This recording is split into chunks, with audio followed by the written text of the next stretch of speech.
Political row escalates over the attack on the NIA team in West Bengal. This is the controversy because of which the Election Commission has been approached by the TMC. BJP and TMC are locked in a fierce war of words after a team of NIA officials were allegedly attacked by villagers at the Bhupati Nagar in Bengal's East Medinapur district.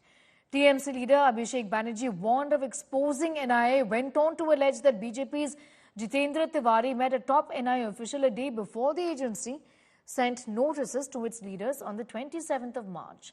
He went on to allege that a major conspiracy was hatched against its party leaders in the meeting.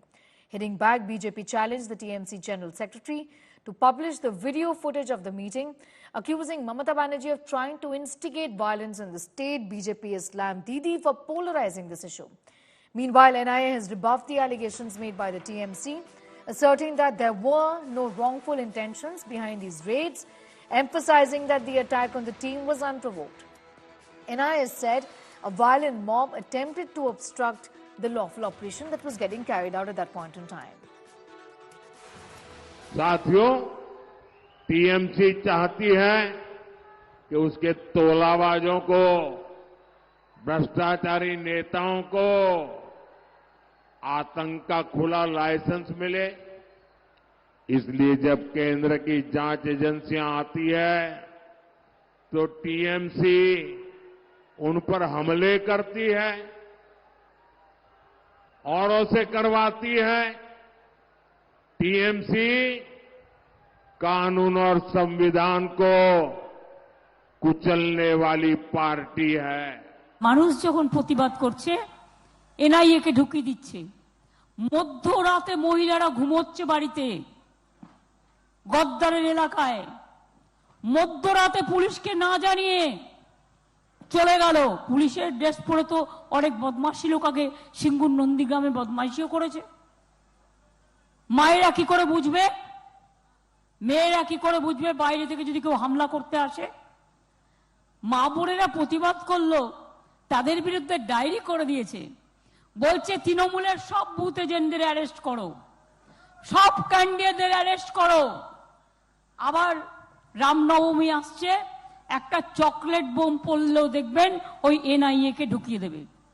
একদিকে NIA আর একদিকে CBI, বিজেপির ভাই ভাই, আর একদিকে ED আর একদিকে income tax, বিজেপির টাকা তোলার বক্স। আজকে তো এনআইএ এর পর্দা ফাঁস করে দিয়েছি, দেখেছেন তো আপনারা।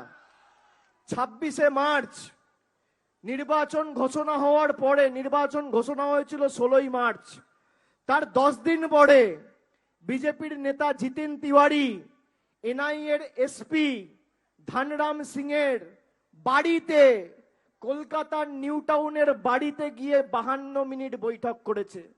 26 তারিখ বৈঠক হয়েছে, আর 27 তারিখ থেকে পূর্ব মেদিনীপুরের লোকেদের আর পশ্চিম মেদিনীপুরের লোকেদের নোটিশ পাঠাতে শুরু করেছে এনআইএ। উনি বলেছেন যে আমাদের বিরুদ্ধে মিথ্যে মামলা করবেন। আমি বললাম নোটিশটা তাড়াতাড়ি পাঠান, তার কারণ নোটিশটা পাঠালে এবার সিসিটিভি ফুটেজটা সামনে ছাড়বো, সেটাও আমাদের হাতে আছে। চিন্তা করবেন না, আমরা তথ্য পরিসংখ্যান নিয়ে কথা বলার লোক। বিজেপি যে ভাষায় বোঝে আমি সে ভাষায় জবাব। 4 एमपी और 1 मिनिस्टर, और हम जाके ये बोले थे कि लेवल प्लेइंग फील्ड होना चाहिए, सबको एकदम समानाधिकार है। जब मॉडल कोड ऑफ कंडक्ट चल रहा है, जब इलेक्शन कमीशन की जुरिस्डिक्शन में सबको वोट हो रहा है, तब सबको समान अधिकार मिलना चाहिए। लेकिन CBI, ED, NIA and income tax को, सेंट्रल एजेंसी को जैसे सेंट्रल गवर्नमेंट यूज कर रहा है, ये ठीक नहीं है। लेकिन अभी मॉडल कोड ऑफ कंडक्ट के टाइम ये सब एनआईए वाले बात, आईटी वाले इनकम टैक्स, सीबीआई, ये सब नहीं होना चाहिए। इस बार के चुनाव में भी देखा जाए क्यों ऐसा हो रहा है, चाहे वो भले ही पंचायत चुनाव हो या फिर विधानसभा चुनाव, कुछ बिहार और उससे जुड़े हिंसा, इसमें क्यों रोक नहीं लग रही है? और आए दिन हमने ये भी देखा है, आप उदयन गुह जैसे जो तृणमूल कांग्रेस के नेता है मुठभेड़ में शामिल हो रहे हैं, ये कारण क्या है? देखिए, मैं पहली बात तो ये कहूंगा कि टीएमसी का पैर का नीचे जो जमीन होता है यहाँ पर कुछ बिहार में बिल्कुल भी नहीं है। तो ये लोग अभी आक्रामणात्मक हो गया है। जब सांगठनिक रूप से नहीं कर पा रहे हैं, जब गणतांत्रिक रूप में लड़ाई नहीं कर पा रहे हैं, तो ये लोग आक्रामणात्मक हो रहा है। और इसी का जो है आप लोगों ने जो चित्र आप लोगों ने देखा। और टीएमसी और वायलेंस, ये वायलेंस के बिना टीएमसी रह ही नहीं सकती है। जब वायलेंस खत्म हो जाएगा टीएमसी भी खत्म हो जाएगा। वायलेंस का एक रूप ही है टीएमसी। और इसके अलावा नहीं रह सकता। आप देखिए ना, अनुब्रत मंडल पुलिस को बम मारने का बात करता था, अब कहाँ है? तिहाड़ में है ना। अब देखिए ना, पार्थ चटर्जी, कितना पैसा उनका घर से निकाला।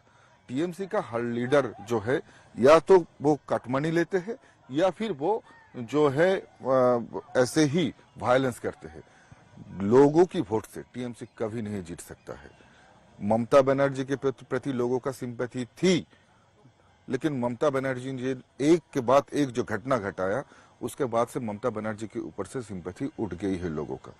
एक समय थी 2011 में, जब ममता बनर्जी लेफ्ट फ्रंट को हटाने की बात किया, ममता बनर्जी ने कहा कि मेरा कोई परिवार नहीं है, लोगों के साथ मैं चलूंगा। लेकिन जीतने के बाद ही उनका परिवार आ गया, भतीजावाद आ गया, भाई भतीजावाद शुरू हो गया, नेपोटिज्म शुरू हो गया। उनकी घर से ही बहुत सारा जो है इलेक्टेड मेंबर है। तो लोगों के सामने जो सच्चाई है वो अब देखने को मिल रहा है, और इसी का जो है प्रभाव 2019 के जो चुनाव हुआ था उसमें भी दिखाई दिया, और इस बार 24 का जो 2024 का जो अभी लोकसभा चुनाव हो रहा है, इसमें बहुत ही गंभीर रूप से इसका प्रभाव दिखाई दिया। ये जिस तरीके से बुआ भतीजा ने एनआईए को अटैक कर रहा है, ये नया बात नहीं है। पिछले 3 साल से सीबीआई ईडी के ऊपर ये लोग हमला कर रहा है। ये भ्रष्टाचारी को संरक्षण देने के लिए सेंट्रल एजेंसी को रोक रहा है, सेंट्रल एजेंसी को डरा रहा है। और एनआईए हमारी देश हित में काम करता है। देश के अंदर, देश के बाहर जो ताकत देश विरोधी काम कर रहा है, वो पीएफआई हो सकता है, सिमी हो सकता है, हिजबुल मुजाहिदीन हो सकता है, उसका खिलाफ सिमी हो सकता है, उसका खिलाफ काम करने का রেসপন্সিবিলিটি দেশ का পার্লামেন্ট এনআইএ को दिया है। মধ্যরাত্রে হোক আর শেষ রাত্রে হোক, যখন দরকার হবে চোরেদের বাড়িতে ইডি সিবিআই যাবে, এনআইএ যাবে।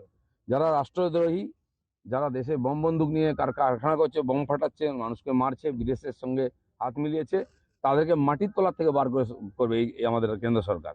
কেউ বাঁচবে না। যদি পুলওয়ামা হতে পারে, বালাকোট হতে পারে, এখানেও সেরকম তার চেয়েও বড় সার্জিক্যাল স্ট্রাইক হতে পারে। যাদেরকে উনি পুষেছেন, বানিয়েছেন, এইসব ডাকাতদেরকে বুঝিয়ে দিন, এক একটা বার করে করে তাদেরকে সাজা দেওয়া হবে। তো বলা ঘুমিয়ে ঘুমিয়ে এজেন্সির ভয় দেখছে, কারণ সবাই হচ্ছে আমার বাড়িতে আসবে, কারণ মাল এত রেখেছে বাড়িতে, লুকোবার জায়গা নেই। আর সব খবরে হাত দিলেই বান্ডিল বান্ডিল বেরোচ্ছে। আপনি দেখুন, কেউ বাঁচবে না। যারা তড়পাচ্ছিল না, ভোট দিতে পারো না, অনেকে ভেতরেই থাকতে হবে।